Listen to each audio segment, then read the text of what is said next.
এসআইআরকে কেন্দ্র করে বিভিন্ন জায়গা থেকে বিভিন্ন ধরনের ঘটনার খবর পাওয়া যায়। কোনো কোনো জায়গায় তো রীতিমতো উত্তেজনা ছড়াচ্ছে। এবার এসআইআর এর কাজ সম্পূর্ণ করার জন্য স্থানীয় বাসিন্দার শংসাপত্র নেওয়াকে কেন্দ্র করে উত্তেজনা ছড়ালো দক্ষিণ 24 পরগনার ভাঙড়ে। জানা গিয়েছে, এসআইআর এর কাজ সম্পূর্ণ হওয়ার জন্য স্থায়ী বাসিন্দার শংসাপত্র নিতে তৃণমূলের গ্রাম পঞ্চায়েত সদস্যের কাছে গিয়েছিলেন এক মহিলা। অভিযোগ, ওই মহিলা আইএসএফ করেন বলে পঞ্চায়েত সদস্যের স্বামী মোহাম্মদ মিনহাজ উদ্দিন তার স্ত্রীকে দিয়ে সই করাতে দিতে চাননি। সব খবর পেয়ে আইএসএফ কর্মীর ওই পঞ্চায়েত সদস্যার বাড়িতে গিয়ে চড়াও হন বলে অভিযোগ, যার জেরে এলাকায় উত্তেজনা ছড়ায়। কি বলছেন অভিযোগকারী মহিলা রেহেরা বিবি, শুনব। ওই এসআইআর ফর্মের জন্য সই করতে গিয়েছিলাম। আমাকে বলল আমি নাকি পার্টিগত, আমরা পার্টি করি, আমরা আইএসএফ করি, আমরা ওনাকে ভোট দেই নে। তো এতদিন তো ওনাকে ভোটটা আমরা দিয়ে এসেছি। আমি বলেছি যে আমি তো এতদিন তো আমরা ভোটটা দিয়ে এসেছি, এখন না আমরা আইএসএফে যাচ্ছি। তা ভোটটা আমরা আইএসএফে নাই, পতাকা মারছে, মিটিংয়ে যাচ্ছে। তা এখন আবার ভোটটা আমরা কোথায় দেবো না দেবো সেটা আমরাই জানি।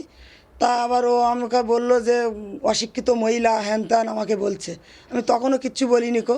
যখন আমার স্বামী নিয়ে গালাগালি করলো তখনই আমি কথাটা ধরলাম যে তুমি এরকম বলার তোমার সাহসটা দে রেখে বলে আমি ওনাকে সঙ্গে দু চার কথা বলে আমি ওখানে দাঁড়িয়ে বলে এসেছি, বলি এখানে দাঁড়াবে, কোথাও যাবে না, আমি এক্ষুনি আসতেছি বলে আমি ওনাকে বলে আমি দুটা গাল খিস্তি সেটা করেছি, মিথ্যে কথা বলবো না। আমি বলে দু চার কথা বলতে বলতে আমি চলে এসেছিলাম। এসে আমাদের বাড়ির লোকের বলেছি, বাড়ি ছিল, ওনাকে বলেছি, উনি দু চারজনা নিয়ে ওই গিয়ে ঝামেলাটা বেঁধে গেছে। তারপর কি হলো? তারপরে এবারে ঝামেলা হলো, ওখানে মিডিয়া এসেছিলো, আবার ফের পুলিশ এসেছিলো, থানায় ডাক করেছিল। থানায় গিয়ে বললো যে আমরা থানায় থেকে মীমাংসা করে দিল, যে উনি ভুল স্বীকার করলো যে আমার ভুল হয়ে গেছে। আপনি কিসে সই করতে গিয়েছেন? আমি ওই এসআইআর ফর্ম ফিরে এসছে আমাদের বাড়ির লোকের, তার জন্য উনি তো সদস্যর একটা স্ট্যাম্প লাগে, সই লাগে, তার জন্য গিয়েছিলাম। গিয়ে আমার সই দেবার আগে আমাকে ওইরকম আমি পার্টি করি, এই করি সেই করি আমাকে বলছে, তবু আমি কিচ্ছু বলি নাই। তো আপনার ফর্মে কি সই করেছে? হ্যাঁ, আমি ওই সব বলার পরে তারপরে সই করেছে। তারপরেই আমার স্বামী নিয়ে গালাগালি করেছে বলে তারপরে ঝগড়া করে চলে এসেছিলাম। আপনার নামেও তো অভিযোগ উঠছে নাকি মমতা ব্যানার্জি বা ওদের নেতা নেত্রীদেরকে নিয়ে নাকি আপনি গালাগালি? না, আমি ওটা আমি ওদের গালাগালি দেবো কিসের জন্য? ওরা যে পার্টি করবে, আমাদের ভালো লাগবে, আমরা যে পার্টি করবো, তাও আমরা ওদের গাল দেবো কিসের জন্য? মেন কথা, আমাদের এই বাড়ি বসে আইএসএফের মিটিং হয়েছিল না, সেই ক্ষোভটা আমাকে দেখাচ্ছে। এর আগের বারেও গেছিলাম, সেবারেও আমার সঙ্গে ওরকম করেছে। ফের এবারে গেছি, এবারেও সেই তাই। তো আমি আগের বারে করেছিলাম, আমি কিচ্ছু বলি না কো। আমি বলি ঝাওয়ার হয়ে গেছে, বাদ দেয়। এবারে গেছি, এবারে আমাকে ওইরকম গালাগালি করেছে বলে আমি এবারে বাড়ি এসে আমাদের বাড়ির লোকের বলেছিলাম। যদিও তার বিরুদ্ধে ওঠা সমস্ত অভিযোগ অস্বীকার করেছেন পঞ্চায়েত সদস্যের স্বামী মোহাম্মদ মিনহাজ উদ্দিন। পরিকল্পনা করে হামলা চালানো হয়েছে বলেই অভিযোগ তার। তিনি বলেন, ওই মহিলা সই করতে এসেছিলেন, করেও দেওয়া হয়, কিন্তু সই হয়ে যাওয়ার পরে মমতা ব্যানার্জির নামে বাজে কথা বললে প্রতিবাদ করি। এরপরে লোকজন নিয়ে এসে ঝামেলা করেন তিনি। কি বলছেন মোহাম্মদ মিনহাজ উদ্দিন, শুনব।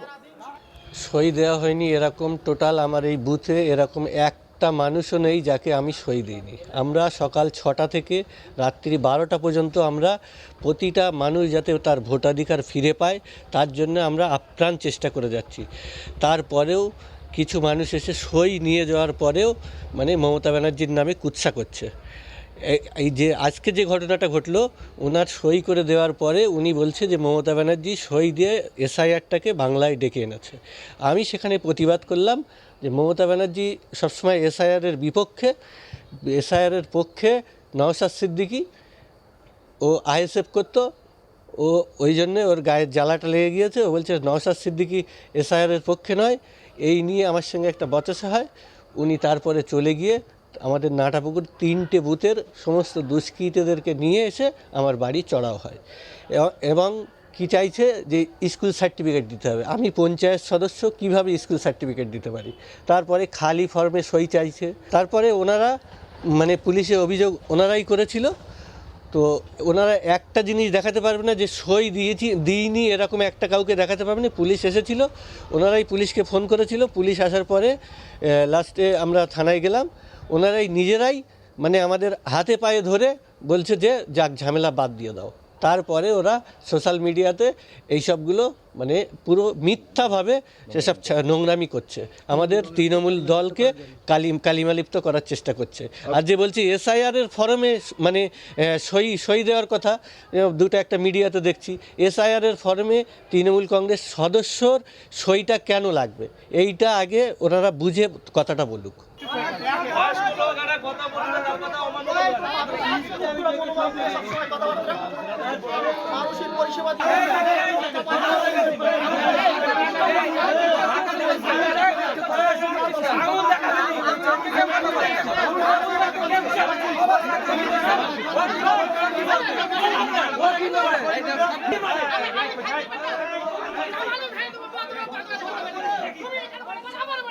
আর এই ঘটনার খবর পেয়েই ঘটনাস্থলে পৌঁছায় পুলিশ। স্বাভাবিকভাবেই এমন একটা ঘটনাকে কেন্দ্র করে চাঞ্চল্য ছড়িয়ে পড়ে দক্ষিণ 24 পরগনার ভাঙড়ের ঘটনায় রীতিমতো উত্তেজনা ছড়ালো। কি বলছেন অভিযোগকারী মহিলা, শুনব। ওই এসআইআর ফর্মের জন্য সই করতে গিয়েছিলাম, আমাকে বলল আমি নাকি পার্টিগত, আমরা পার্টি করি, আমরা আইএসএফ করি, আমরা ওনাকে ভোট দেই নে। তো এতদিন তো ওনাকে ভোটটা আমরা দিয়ে এসেছি, আমি বলেছি যে আমি তো এতদিন তো আমরা ভোটটা দিয়ে এসেছি, এখন না আমরা আইএসএফে যাচ্ছি, তা ভোটটা আমরা আইএসএফে নাই পতাকা মারছে, মিটিংয়ে যাচ্ছে, তা এখন আবার ভোটটা আমরা কোথায় দেবো না দেবো সেটা আমরাই জানি। তা আবার ও আমাকে বললো যে অশিক্ষিত মহিলা হ্যান ত্যান আমাকে বলছে, আমি তখনও কিচ্ছু বলিনি কো। যখন আমার স্বামী নিয়ে গালাগালি করলো তখনই আমি কথাটা ধরলাম যে তুমি এরকম বলার তোমার সাহসটা দে রেখে, বলে আমি ওনাকে সঙ্গে দু চার কথা বলে আমি ওখানে দাঁড়িয়ে বলে এসেছি, বলি এখানে দাঁড়াবে, কোথাও যাবে না, আমি এক্ষুনি আসতেছি বলে আমি ওনাকে বলে আমি দুটা গাল খিস্তি সেটা করেছি, মিথ্যে কথা বলবো না, আমি বলে দু চার কথা বলতে বলতে আমি চলে এসেছিলাম। এসে আমাদের বাড়ির লোকের বলেছি, বাড়ি ছিল, ওনাকে বলেছি, উনি দু চারজন নিয়ে ওই গিয়ে ঝামেলাটা বেঁধে গেছে।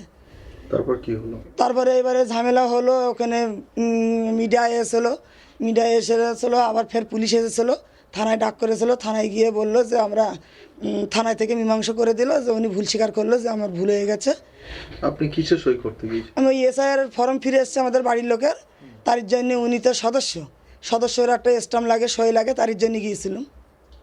গিয়ে আমার সই দেওয়ার আগে আমাকে ওইরকম আমি পার্টি করি, এই করি সেই করি আমাকে বলছে, তবু আমি কিচ্ছু বলি নাই। তো আপনার ফর্মে কি সই করেছে? হ্যাঁ, আমি ওই সব বলার পরে তারপরে সই করেছে, তারপরেই আমার স্বামী নিয়ে গালাগালি করেছে বলে তারপরে ঝগড়া করে চলে এসেছিলাম। আপনার নামেও তো অভিযোগ উঠছে নাকি মমতা ব্যানার্জি বা ওদের নেতা নেত্রীদেরকে নিয়ে নাকি আপনি গালাগালি? না আমি ওটা আমি ওদের গালাগালি দেবো কিসের জন্য? আমি ওরা যে পার্টি করবে, আমাদের ভালো লাগবে, আমরা যে পার্টি করবো, তাও আমরা ওদের গাল দেবো কিসের জন্য?